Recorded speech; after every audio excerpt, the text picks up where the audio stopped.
Halo teman-teman, buat kamu yang sekarang menjadi pejuang CPNS 2024 atau menjadi pejuang CPNS tahun depan di 2025, selamat datang di channel Info CPNS dan Beasiswa teman-teman. Channel yang akan bantu kamu lulus tes CPNS dengan lebih mudah. Di sini kita akan bahas soal-soal CPNS terbaru teman-teman. Jadi jangan sampai ketinggalan ya. Yuk klik subscribe dan aktifkan loncengnya biar kamu nggak kelewatan update terbarunya. Siapkan dirimu, mari wujudkan mimpimu jadi ASN teman-teman. Oke, kita sudah part 29 teman-teman. Next. Nah, seperti biasa ada quotes terlebih dahulu. Beberapa orang memimpikan kesuksesan sementara yang lain bangun setiap pagi untuk mewujudkannya. Wayne Huizenga. Nah, seperti biasa pakai rumus cepat. Bola yaitu baca opsinya secara langsung teman-teman. Nah, kita pakai rumus bola terlebih dahulu teman-teman. A. Hanya melewati anak tersebut tanpa memperhatikan kondisinya. B. Segera turun dari sepeda dan membantu anak itu membawa tasnya hingga ke tempat aman. C. Tidak melakukan apa-apa karena sedang terburu-buru menuju sekolah. D. Menunggu ada orang lain yang lewat untuk membantu anak tersebut. Atau M. Menanyakan kepada anak tersebut apakah ia membutuhkan bantuan lalu membantunya jika diminta. Silakan di-pause dulu teman-teman untuk dikerjakan. Oke, kita cek satu persatu opsinya teman-teman. A. Hanya melewati anak tersebut tanpa memperhatikan kondisinya. Ini adalah respon yang kurang baik teman-teman.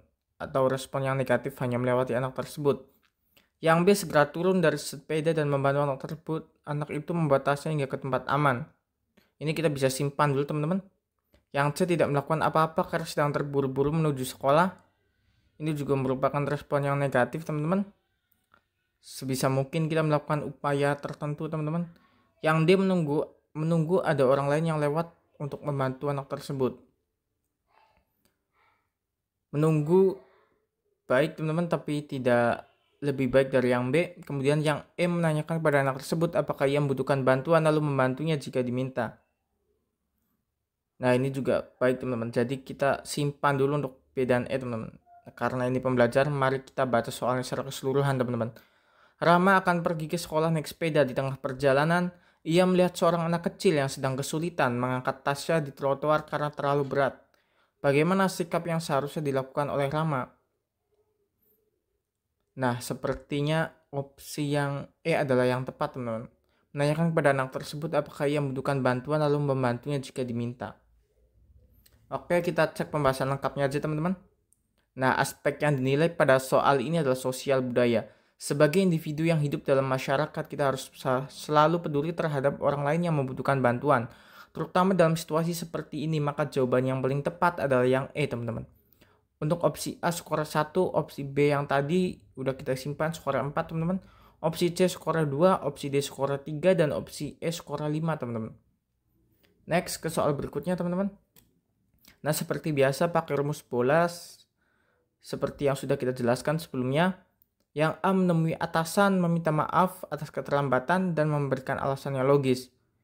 B menemui atasan dan mengakui bahwa saya terlambat karena tidak mengantisipasi perjalanan dengan baik. C langsung masuk ke ruangan kerja dan mulai bekerja seperti biasa tanpa mengatakan apapun. Yang D meminta maaf pada atasan, mengakui kesalahan dan berjanji untuk tidak mengulanginya. E pulang saja ke rumah dan meminta izin tidak masuk karena malu atas keterlambatan. Oke teman-teman, kita cek opsinya satu persatu. Yang A menemui atasan, meminta maaf atas keterlambatan dan memberikan alasan yang logis. Ini terlihat seperti benar, teman-teman.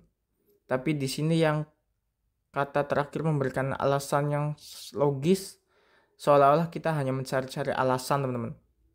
Padahal faktanya kita sudah terlambat. Yang B menemukan atasan dan mengakui bahwa saya terlambat karena tidak mengantisipasi perjalanan dengan baik. Ini juga hanya menemui atasan dan mengakui saja, teman-teman. Kemudian yang C langsung masuk ke ruangan kerja dan mulai kerja seperti biasa tanpa mengatakan apapun. Ini juga bukan jawaban yang tepat karena tidak ada upaya sebagai seorang kesatria karena terlambat, teman-teman. Yang D meminta maaf kepada atasan, mengakui kesalahan dan berjanji untuk tidak mengulanginya. Ini sepertinya jawaban yang tepat, teman-teman. Tapi kita cek terlebih dahulu. Yang E, pulang saja ke rumah dan meminta izin tidak masuk karena malu atas keterlambatan. Ini juga jelas bukan jawaban yang tepat, teman-teman. Jadi kita bisa ambil kesimpulan sementara jawaban yang benar adalah yang D. Saya adalah seorang pegawai baru di sebuah perusahaan logistik. Suatu hari saya terlambat datang ke kantor karena terjebak macet yang tidak terduga. Bagaimana sikap saya? Yang tepat adalah yang D, teman-teman. Oke, kita cek pembahasan lengkapnya. Nah, aspek yang dinilai pada soal ini adalah profesionalisme, teman-teman. Dalam situasi seperti ini penting untuk bertindak secara bertanggung jawab dan menunjukkan komitmen terhadap pekerjaan. Maka jawaban yang paling tepat adalah yang D, teman-teman. Untuk opsi A skora 4, opsi B skora 3, opsi C skora 2, opsi D skora 5, dan opsi E skora 1, teman-teman. Oke, next ke soal berikutnya. Seperti biasa pakai rumus bola, baca opsinya secara langsung. Yang A menghindari teman tersebut dan tidak terlibat dalam diskusi. Yang B membiarkannya berbicara tanpa memberikan masukan apapun. Yang C berbicara dengan teman tersebut hanya jika diperlukan. Yang D mengurangi interaksi dan hanya melakukan tugas secara individu. Kemudian yang E mengajak teman tersebut berdiskusi secara baik-baik untuk saling menghargai pendapat anggota lain. Oke, kita cek satu persatu opsinya, teman-teman. Yang A menghindari teman tersebut dan tidak terlibat dalam diskusi. Ini adalah respon yang negatif. Dalam TKP kita bisa mungkin menghindari respon yang negatif, teman-teman. Kemudian B membiarkannya berbicara tanpa memberikan masukan apapun. Ini juga respon yang negatif, yaitu tidak memberikan masukan apapun dengan cara membiarkannya. Yang C berbicara dengan teman tersebut hanya diperlukan. Ini kita bisa simpan dulu, teman-teman. Yang D mengurangi interaksi dan hanya melakukan tugas secara individu. Ini juga respon yang negatif, yaitu mengurangi interaksi. Kemudian yang E mengajak teman tersebut berdiskusi secara baik-baik untuk saling menghargai pendapat anggota lain. Nah, ini sepertinya lebih baik dari opsi yang C tadi, teman-teman. Karena di sini kita ada upaya untuk mengajak teman tersebut untuk berdiskusi dan kita juga saling menghargai pendapat anggota lain. Oke, kali ini pembelajaran, mari kita baca soal secara keseluruhan, teman-teman. Di sebuah organisasi mahasiswa, Anda memiliki seorang teman yang sering mendominasi diskusi dan selalu memaksakan ide-idenya tanpa mempertimbangkan pendapat dari anggota lain. Hal ini sering menimbulkan ketidaknyamanan di antara anggota kelompok. Sebagai bagian dari tim, bagaimana sikap Anda untuk mengatasi situasi tersebut? Sepertinya opsi yang E adalah jawaban yang tepat, teman-teman. Mengajak teman tersebut berdiskusi secara baik-baik untuk saling menghargai pendapat anggota lain. Oke, kita cek pembahasan secara lengkapnya, teman-teman. Nah, aspek yang dinilai pada soal ini adalah anti-radikalisme. Sikap memaksakan kehendak adalah salah satu contoh sikap radikal yang harus dihindari. Sebagai anggota tim yang baik, penting untuk menciptakan suasana diskusi yang inklusif dengan memberikan pengertian kepada teman tersebut. Maka jawaban yang paling tepat adalah yang E, teman-teman. Untuk opsi A skora 1, opsi B skora 3, opsi C skora 4, opsi D skora 2, dan opsi E skora 5, teman-teman. Oke.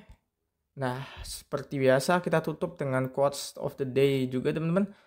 Pekerjaan-pekerjaan kecil yang selesai dilakukan lebih baik daripada rencana-rencana besar yang hanya didiskusikan. Sekian dari kami, teman-teman. Mohon maaf apabila ada kesalahan. Terima kasih.